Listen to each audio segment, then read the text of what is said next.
ओम श्री गणेशाय नमः। ओम नमो भगवते वासुदेवाय नमः। दोस्तों, आज के वीडियो में जानेंगे 2024 वैशाख मास में बरोथनी एकादशी व्रत कब है, पूजा का शुभ मुहूर्त, पूजा विधि और आज के दिन हमें क्या करने चाहिए और क्या नहीं करने चाहिए ये भी जानेंगे। और अंत में श्रवण करेंगे बरोथनी एकादशी व्रत की कथा। एकादशी तिथि सृष्टि के पालनहार भगवान श्री हरि विष्णु को समर्पित है। शास्त्रों में वैशाख माह के कृष्ण पक्ष की एकादशी को बरोथनी एकादशी के नाम से जाना जाता है। वैशाख माह और एकादशी तिथि दोनों ही भगवान विष्णु को अत्यंत प्रिय है, इसलिए इस एकादशी का और भी अधिक महत्व बढ़ जाता है। इस बार यह पुण्यदायी एकादशी 4 मई दिन शनिवार को है। इस दिन साधक जीवन में सुख और शांति के लिए भगवान विष्णु के संग माँ लक्ष्मी की पूजा करते हैं और व्रत भी रखते हैं। मान्यता है कि एकादशी के दिन ऐसा करने से भक्तों की सभी मनोकामनाएं पूर्ण हो जाती हैं। पद्म पुराण के अनुसार बरोथनी एकादशी का व्रत करने से मनुष्य सब पापों से मुक्त होकर विष्णु लोक में प्रतिष्ठित होता है। जितना पुण्य कन्यादान और अनेक वर्षों के तप करने पर मिलता है, उतना ही पुण्य बरोथनी एकादशी का व्रत करने से मिलता है। बरोथनी एकादशी का व्रत करके साधक विद्या दान का फल भी प्राप्त कर लेता है। यह एकादशी सौभाग्य देने वाली, सब पापों को नष्ट करने वाली तथा अंत में मोक्ष देने वाली है एवं दरिद्रता का नाश करने वाली और कष्टों से मुक्ति दिलाने वाली मानी गई है। बरोथनी एकादशी शुभ मुहूर्त। एकादशी तिथि की शुरुआत 3 मई शुक्रवार को रात 11:24 से शुरू होगी और तिथि का समापन 4 मई शनिवार को रात 8:38 पर होगा। बरोथनी एकादशी का पारण 5 मई को सुबह 5:37 से लेकर 8:17 तक होगा। बरोथनी एकादशी पूजा विधि। इस दिन शंख, चक्र, कमल, गदा एवं पीताम्बरधारी भगवान विष्णु की रोली, मूली, पीले चंदन, अक्षत, पीले पुष्प, ऋतु फल, मिष्ठान आदि अर्पित कर धूप दीप से आरती उतार कर दीप दान करना चाहिए और साथ ही यथाशक्ति श्री विष्णु के मंत्र ओम नमो भगवते वासुदेवाय का जाप करते रहना चाहिए। इस दिन विष्णु सहस्त्र नाम का पाठ करना बहुत फलदायी माना गया है। भक्तों को पर निंदा, छल कपट, लालच, द्वेष की भावनाओं से दूर रहकर श्री नारायण को ध्यान में रखते हुए भक्ति भाव से उनका भजन करना चाहिए। द्वादशी के दिन ब्राह्मणों को भोजन करवाने के बाद स्वयं भोजन करना चाहिए। अब जानेंगे बरोथनी एकादशी के दिन क्या करें और क्या ना करें।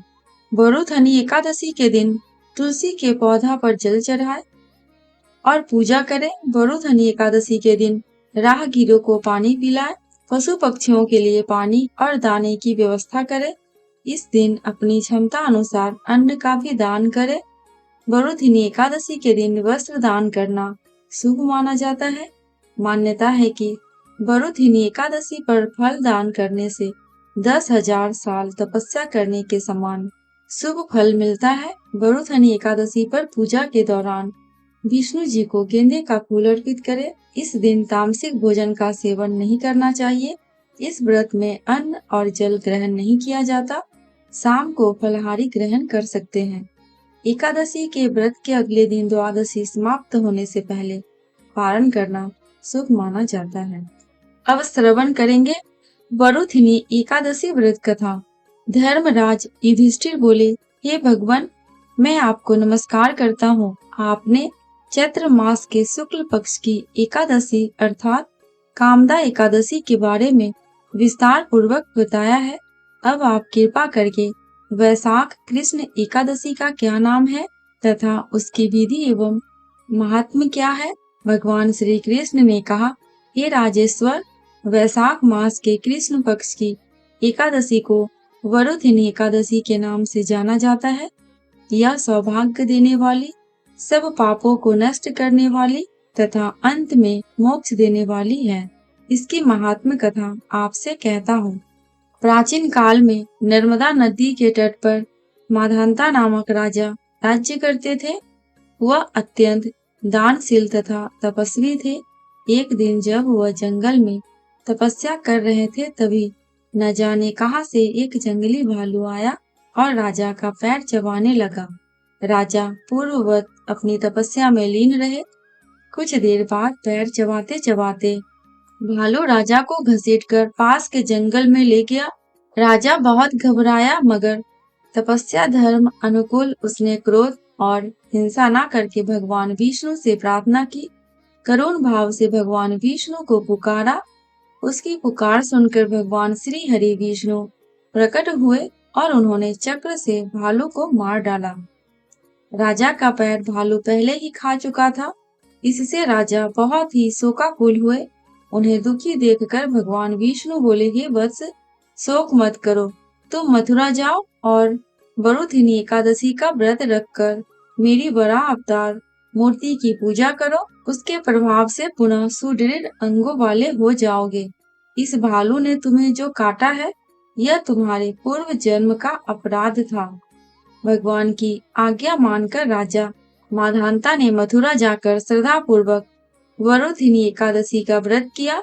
इसके प्रभाव से राजा शीघ्र ही पुनः सुंदर और संपूर्ण अंगों वाला हो गया। इसी एकादशी के प्रभाव से राजा माधांता स्वर्ग गए थे। जो भी व्यक्ति भय से पीड़ित है उसे वरुथिनी एकादशी का व्रत रखकर भगवान विष्णु का स्मरण करना चाहिए। इस व्रत को करने से समस्त पापों का नाश होकर मोक्ष मिलता है। कथा समाप्त। दोस्तों, कमेंट बॉक्स में भगवान विष्णु, माता लक्ष्मी एवं एकादशी माता की जयकारा लगाना बिल्कुल भी मत भूलना। आपको मेरे चैनल पे व्रत त्योहारों की जानकारियां एवं उनसे जुड़ी कथा कहानियां मिलती रहेंगी। अगर आपको ये वीडियो थोड़ी सी भी अच्छी लगी हो तो प्लीज मेरे चैनल को सब्सक्राइब करके मेरी वीडियो को लाइक एंड शेयर कर देना। अंत तक वीडियो में बने रहने के लिए आपका दिल से बहुत बहुत शुक्रिया।